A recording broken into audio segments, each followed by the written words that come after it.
It was a bright Sunday morning at Mountain Valley Market, one of those fancy grocery stores where even a simple loaf of bread costs twice as much as anywhere else.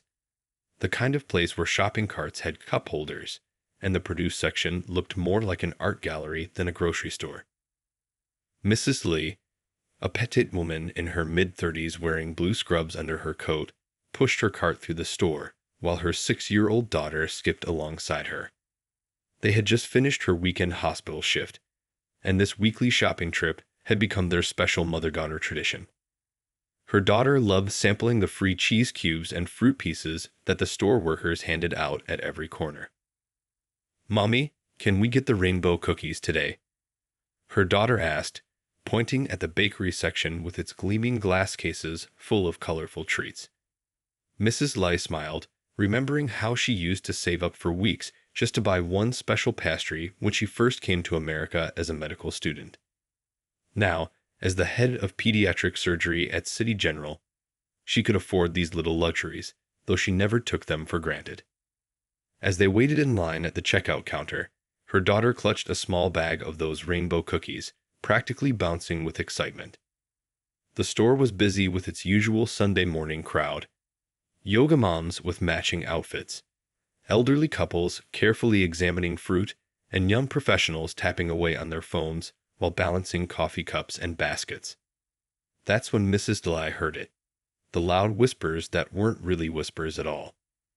A woman in an expensive-looking beige pantsuit and perfectly styled blonde hair stood 2 spots behind them in line, talking to another shopper as if Mrs. Lai and her daughter were invisible. "It's just not the same anymore, is it?" the woman said, her voice dripping with disdain. "I mean, I've been shopping here for 20 years, and now suddenly everybody thinks they can just walk in. I mean, look at them. They probably don't even live in this neighborhood." Mrs. Lee felt her daughter's small hand tighten around hers. She could see the confusion in her little girl's eyes, too young to fully understand the woman's words, but old enough to sense their cruelty. The other customers in line shifted uncomfortably, some staring at their phones with sudden intensity, others finding the ceiling incredibly interesting. The woman continued, each word getting louder, clearly hoping to provoke a reaction. "I bet they don't even have a membership card. They probably just wandered in from that Asian market down on Parker Street. This isn't that kind of store." Mrs. Lai took a deep breath, squeezing her daughter's hand gently. She had dealt with prejudice before, in medical school, during her residency, and even occasionally at the hospital. But something about this moment, standing in line with her innocent daughter, made it different. She could handle insults directed at her, but seeing her daughter's smile fade away, watching those little shoulders slump, that was something else entirely. The cashier, a young man with kind eyes, caught Mrs. Lee's gaze and gave her an apologetic look. He started scanning her items faster, trying to speed up the process. But the woman behind them wasn't finished. She was just warming up, and what happened next would turn this ordinary Sunday morning into something that would change not just her life, but the entire community's perspective on prejudice and redemption. And as Mrs. Lai stood there, weighing her options, she knew this moment would define what kind of example she would set for her daughter. Sometimes the most powerful lessons come wrapped in the most uncomfortable packages, and this sunlit Sunday morning at Mountain Valley Market was about to become one of those teaching moments that no one in the store would ever forget. The woman in the beige pantsuit wasn't satisfied with just making comments from a distance. She stepped out of her place in line, her designer handbag swinging on her arm, and walked right up to Mrs. Lee and her daughter. The other customers watched in shocked silence as she planted herself directly in front of their shopping cart. "Excuse me," the woman said, speaking unnecessarily slowly and loud, as if talking to someone who couldn't understand English. "Do you have a membership card for this store?" Mrs. Lee's daughter pressed closer to her mom's side, half hiding behind her. The little girl's hand still clutched the bag of rainbow cookies, but now they seemed less exciting than they had just minutes ago. "Yes, I do," Mrs. Lai replied calmly in perfect English, her voice steady despite the anger bubbling inside her. She'd spent years building her career, earning respect in the operating room, and creating a good life for her daughter. But none of that mattered to this woman who only saw what she wanted to see. "Well, I find that hard to believe," the woman continued, her face twisted in a smirk. "These memberships are quite expensive, you know. They're meant for people who actually live in this area." She emphasized the word actually while looking Mrs. Lee up and down, paying special attention to her well-worn scrubs. A few people in line started whispering among themselves. An elderly man shook his head in disapproval, but no one stepped forward yet. The cashier looked desperately toward the customer service desk, trying to catch someone's eye. "Mommy," Mrs. Lee's daughter whispered, tugging at her coat. "Why is that lady being mean?" The woman overheard this and scoffed. "Oh, so you can speak English? That's surprising. Did you learn that at the nail salon?" Mrs. Lee felt her cheeks burn, not from embarrassment, but from anger. She performed 3 emergency surgeries just that morning, saving lives while this woman was probably getting her weekly manicure. But it wasn't about pride. It was about showing her daughter how to handle difficult situations with grace. "My membership card is right here," Mrs. Lai said, reaching for her wallet. But the woman wasn't interested in proof. She was on a mission, and the growing audience only seemed to fuel her behavior. "I've seen your type before," the woman continued, raising her voice to make sure everyone could hear. "You come to our neighborhoods, trying to take over everything. I bet that card isn't even real. Did you get it from one of your friends?" The little girl's eyes welled up with tears, and that was the moment something shifted in Mrs. Lai. She could handle ignorance directed at her, but watching her daughter learn about prejudice in such a harsh way was different. Her hand trembled slightly as she held her membership card, not from fear, but from restraining herself from saying what she really wanted to say. Just then, the automatic doors swooshed open, and the store manager rushed over, having been alerted by another cashier. He was about to step into a situation that would not only change the course of everyone's Sunday morning, but would also become a powerful lesson about assumptions, dignity, and the unexpected ways life teaches us to be better people. The tension in the air was thick enough to cut with a knife, and as the manager approached, no one in that store could have predicted how the next few minutes would unfold, or how this confrontation would end up touching lives far beyond the walls of Mountain Valley Market. What seems to be the problem here?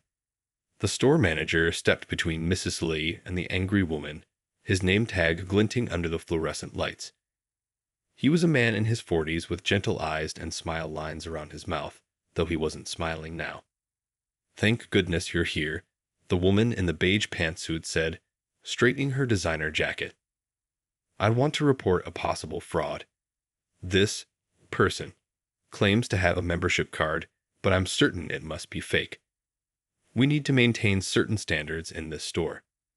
The manager looked from the woman to Mrs. Lee and her tearful daughter, who was still clutching her bag of rainbow cookies. His eyes widened with recognition, and suddenly, his whole demeanor changed. "Dr. Lee," he said, his voice filled with warmth and respect. "I didn't expect to see you here today. How's your morning been?" The woman in the pantsuit blinked rapidly, her mouth opening and closing like a fish out of water. You know her." "Know her?" The manager let out a small laugh. "Dr. Lai is the reason my son is alive today." He turned to address the growing crowd of onlookers. "My boy was rushed to the emergency room last winter with a burst appendix. Dr. Lai was the surgeon on call. She spent 6 hours in surgery when complications arose, refusing to leave until she was sure he would be okay." People in line started murmuring. A young woman who had been recording the whole incident on her phone gasped. An elderly couple who had been pretending to study the magazine rack moved closer. "That's right," came a voice from the back of the line. A middle-aged woman stepped forward. "Dr. Lai performed my daughter's heart surgery 2 years ago. She even came in on her day off to check on her recovery. The woman in the pantsuit's face had turned from confident to confused to mortified in the span of seconds. Her perfectly manicured hands clutched her handbag tighter, her knuckles turning white. I didn't, she stammered, but more voices joined in. She's the head of pediatric surgery at City General, someone else added. My nephew was in her care last month. Mrs. Lee's daughter had stopped crying now, looking up at her mother with a mixture of pride and awe. She'd always known her mom helped sick children, but seeing all these people talking about it made her stand a little straighter. The woman in the pantsuit took a step back, her heel catching on the edge of a display. A box of expensive organic crackers tumbled to the floor, but nobody moved to help her pick them up. Someone in line had started recording on their phone, and others were pulling out their phones too. The woman's face grew redder as she realized her mistake was being documented. I think there's been a misunderstanding, she said weakly, but her words were drowned out by more people sharing their stories about Dr. Lai. The manager raised his hands for quiet. Ma'am, he said to the woman in the pantsuit, I believe you owe Dr. Lai and her daughter an apology. And I should inform you that we have a strict policy against harassing our customers. All of our customers, he emphasized, looking pointedly at her membership card peeking out of her designer wallet. The morning sun streamed through the store's front windows, casting long shadows across the floor. What had started as a typical Sunday shopping trip had turned into something much bigger. A moment when prejudice met reality, when assumptions collided with truth. And as everyone in that store was about to learn, this story was far from over. The next few minutes would prove that sometimes the most powerful lessons come from our most embarrassing moments, and that change, real change, often begins with a single moment of truth. The silence in the store was deafening. The woman in the beige pantsuit stood frozen, her perfectly styled hair suddenly seeming out of place against her flushed face. But what happened next surprised everyone, especially Mrs. Lai. A young boy, maybe 12 or 13, pushed through the crowd. He wore a baseball cap and carried a phone, recording like many others. But unlike the rest, he had tears in his eyes. Dr. Lee. His voice cracked slightly. You probably don't remember me, but you operated on me last summer. I had a really bad bike accident. Mrs. Lei's eyes softened with recognition. Of course I remember you. You had 3 broken ribs and internal bleeding. You were so brave. You told me jokes while we waited for the anesthesia to work. The boy grinned and lifted his shirt slightly to show a scar. Look how small it is now. You said it would fade, and it did. I'm back on my bike team and everything. His mother, standing nearby, wiped tears from her eyes. Dr. Lai spent hours explaining everything to us, drawing pictures so we could understand exactly what she was going to do. She even gave us her personal number in case we had questions during recovery. The woman in the pantsuit's face had lost all its earlier arrogance. She looked like she wanted the floor to open up and swallow her whole. More people were stepping forward now, phones recording, sharing their stories. She saved my twins, called out a man from the dairy aisle, who had wandered over to see what the commotion was about. They were born 2 months early with breathing problems. Dr. Lai didn't leave the hospital for 2 days straight. Mrs. Lee's daughter was no longer hiding behind her mother. She stood tall now, beaming with pride, still holding those rainbow cookies. The same cookies that just minutes ago had been part of a simple shopping trip that turned into something much more. The store manager cleared his throat. Dr. Lai doesn't just save lives at the hospital. She volunteers at the free clinic on weekends. She helps families who can't afford medical care. She's the kind of person who makes our community better. The woman in the pantsuit looked at her designer shoes, her expensive bag, all the symbols of status she had used to judge others. They seemed meaningless now. Her hands shook as she reached for her phone, which had started ringing. The screen showed her real estate office's number. Someone had already recognized her in the videos being shared online. A small crowd had gathered now, forming a circle around them. The regular Sunday morning shopping had come to a complete standstill. The woman's phone kept buzzing with notifications. The videos were spreading fast. Mrs. Lay finally spoke, her voice gentle but firm. "I don't want your apology right now," she said to the woman, who looked up in surprise. "I want you to really think about why you did this. Why you felt it was okay to humiliate someone in front of their child. Why you thought you could judge who belongs where." Her daughter tugged at her hand. "Mommy, can we still get the cookies?" The simple question from an innocent child broke the tension. Several people laughed softly, and Mrs. Lay smiled. "Of course we can, sweetie. And you know what? Let's get an extra box for the nurses at the hospital." The moment was pure and genuine, a child's simple desire for cookies cutting through all the adult drama. It reminded everyone that at the heart of this incident was a mother and daughter just trying to enjoy their Sunday morning together. The story could have ended there, but what happened in the following days would show that sometimes the biggest changes come from the most unexpected moments. And for the woman in the beige pantsuit, this was just the beginning of a journey that would change not only her life, but the lives of many others in ways no one could have predicted. By Monday morning, the videos from Mountain Valley Market had spread across social media like wildfire. Local community groups were buzzing with discussion, and people kept sharing their own experiences with Dr. Lai. The story had touched a nerve in the community, bringing up conversations about prejudice that many had been afraid to have before. The woman in the beige pantsuit, whose name turned out to be Mrs. Brooks, walked into her real estate office that morning to find her inbox overflowing. Several clients had recognized her from the videos. 2 families canceled their house viewings immediately. Her boss, a kind-hearted man who had built his business on community trust, called her into his office. "I've known you for 15 years, he said, his voice heavy with disappointment. "How do you expect to sell homes to people when you don't think they belong in certain neighborhoods?" Mrs. Brooks sat in her expensive office chair, the same one she'd bragged about last week, feeling smaller than she ever had before.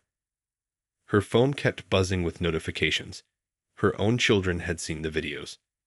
Her college-age daughter sent a text that made her heart sink. "Mom, how could you? That doctor probably worked harder than any of us to get where she is." Meanwhile, at City General Hospital, Dr. Lai arrived for her morning rounds to find her office filled with flowers and thank you cards from the community. Her nurse assistant couldn't stop smiling as she handed her a stack of emails from parents whose children she had treated over the years, all sharing messages of support. "You should see what they're saying about you online," the nurse said, showing Dr. Lai her phone. The local news had picked up the story, but not just about the incident. They were focusing on Dr. Li's work at the free clinic, her mentoring of young medical students, and her dedication to helping families navigate complex medical decisions. Dr. Li's daughter had gone to school that day with her head held high. Her teacher, who had seen the video, used it as an opportunity to have a class discussion of kindness and not judging others. The children shared stories about times they felt different or left out, and how it made them feel. Back at Mountain Valley Market, something unexpected was happening. People were leaving their regular grocery stores to shop there, specifically hoping to meet Dr. Lai. The manager had to put up a kind notice reminding people that she was, after all, a busy surgeon who only shopped there occasionally. Mrs. Brooks tried to go about her day, but everything had changed. As she walked past her favorite coffee shop, she overheard people talking about the incident. At the gym, someone moved to a different treadmill when she got on the one next to them. Her social media was flooded with comments from old friends and colleagues, all expressing their shock and disappointment. That evening, as she sat alone in her expensive house, Mrs. Brooks looked at family photos on her wall. There she was at her daughter's graduation, at her son's baseball games, at community fundraisers where she always made sure to be seen in the front row. She thought about Dr. Lai's little girl, clutching those rainbow cookies, and how she had nearly crushed a child's innocent happiness with her cruel words. Her phone buzzed again. another client canceling. But this one was different. The message read, "As someone who came to this country with nothing and worked hard to be able to afford a home in a good neighborhood, I cannot work with someone who thinks people like me don't belong." The words hit her hard. For the first time, she began to truly understand the impact of her actions. She turned off her phone, sat in her quiet living room, and did something she hadn't done in a long time. She really thought about who she was and who she wanted to be. What she didn't know was that this moment of reflection would lead to changes nobody could have predicted. 2 weeks after the incident, Mrs. Brooks sat in a small community center meeting room, surrounded by people from all different backgrounds. She hadn't planned to be here, but after days of hiding in her house, avoiding social media, and crying over lost clients, she had finally listened to her daughter's advice.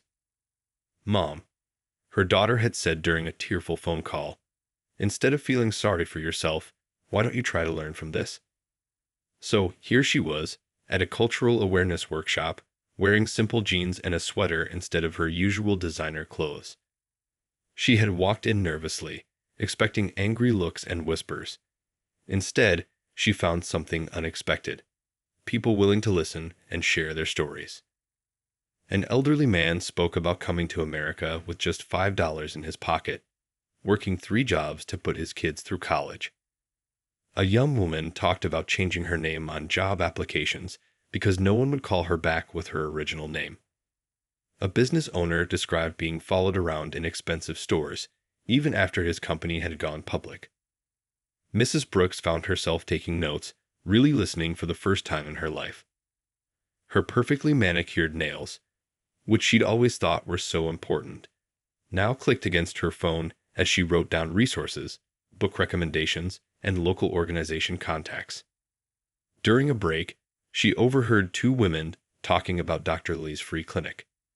She learned that the doctor not only performed surgeries there, but also helped arrange transportation for families who couldn't afford to get to their appointments. The same doctor she had tried to humiliate was quietly changing lives without asking for recognition. That evening, Mrs. Brooks did something she'd been avoiding. She watched the full video of herself at the grocery store.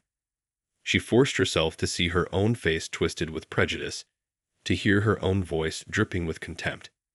She watched her youngest child's friends unfriend her on social media, saw her business reputation crumble, and felt the full weight of her actions. But instead of breaking her, it changed her. She started volunteering at a local food bank, sorting donations in a back room where nobody could see her. At first, she did it to rebuild her image, but something unexpected happened. She met people, real people with stories that touched her heart. She learned that the woman who collected day-old bread had a master's degree from her home country, but couldn't get her credentials recognized here. The quiet man who organized the canned goods was raising 3 kids alone while working 2 jobs. Her daughter, seeing these changes, finally agreed to have lunch with her. They sat in a small Vietnamese restaurant, the kind of place Mrs. Brooks would have never visited before. "Why did you really do it, Mom?" her daughter asked quietly. "What were you so afraid of?" Mrs. Brooks stirred her pho soup, thinking carefully. I think I was protecting something that didn't need protecting.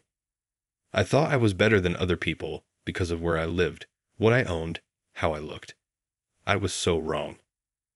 She stopped talking as their server brought extra chopsticks.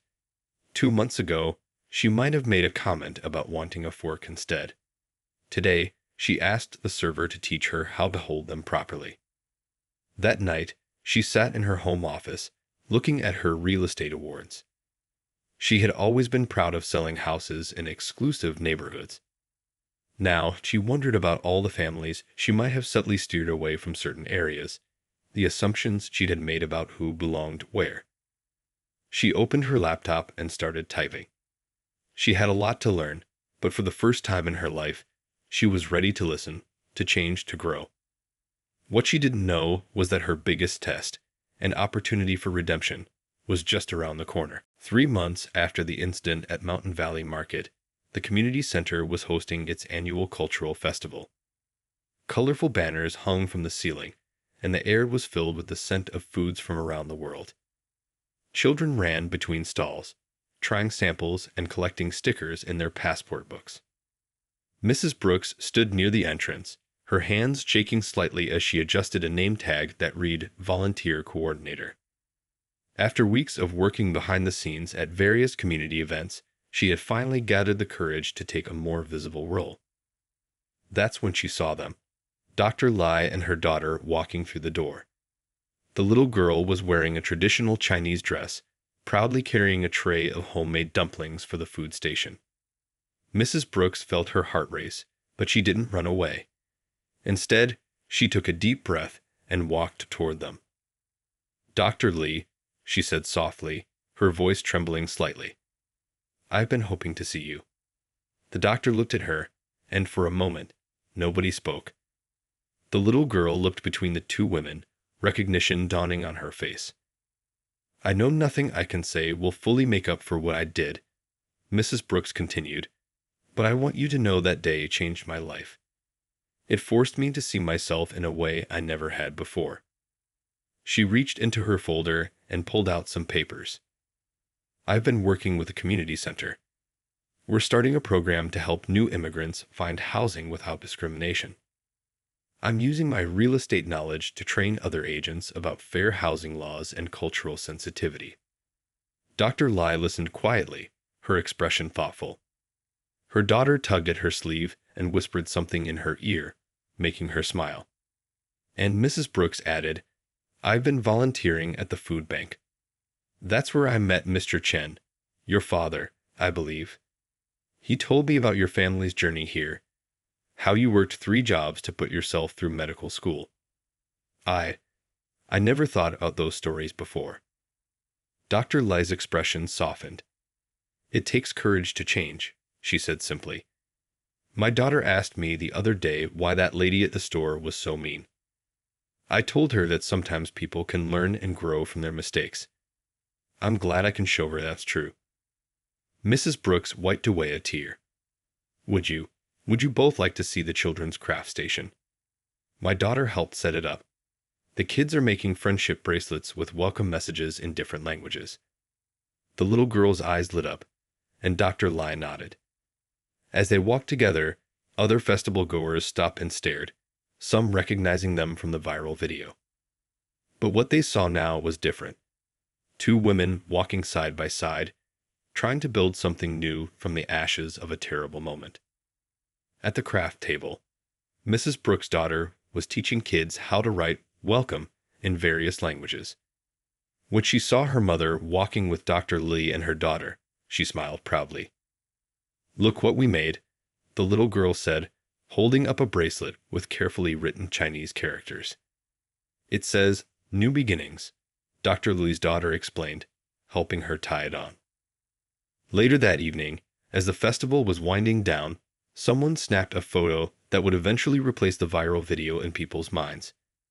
Mrs. Brooks and Dr. Lai standing together at the community center entrance, their daughters teaching other kids how to make dumplings and friendship bracelets.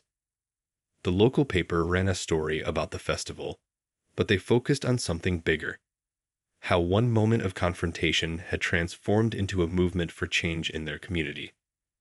Mrs. Brooks' housing program was already helping families find homes in neighborhoods they previously felt unwelcome in, and Dr. Lai's free clinic had gained new volunteers and supporters. As they closed up the festival, Dr. Li's daughter turned to Mrs. Brooks and said something that made all the months of hard work worth it. "See you next week at the community center." Sometimes the worst moments in our lives can lead to the best changes if we're brave enough to learn from them. And in this case, a simple Sunday morning grocery trip had turned into something that would continue changing lives for years to come.